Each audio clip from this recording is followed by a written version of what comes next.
Area emergency alert system. Stay tuned for important information.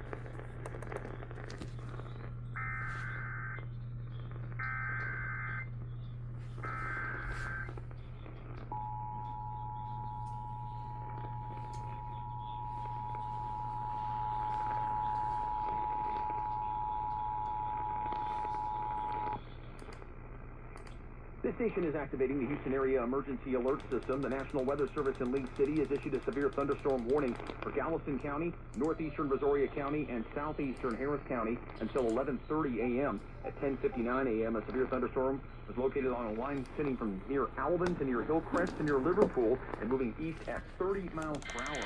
Possible hazards with these storms include 60-mile-per-hour wind gusts. Again, a severe thunderstorm warning for Galveston County, northeastern Brazoria County, and southeastern Harris County until 11:30 a.m. This concludes activation of the Houston Area Emergency Alert System. Galveston County, northeastern Brazoria County, and southeastern Harris County until 11:30 a.m. At 10:59 a.m., a severe thunderstorm was located on a line extending from near Alvin to near Hillcrest to near Liverpool and moving east at 30 miles per hour.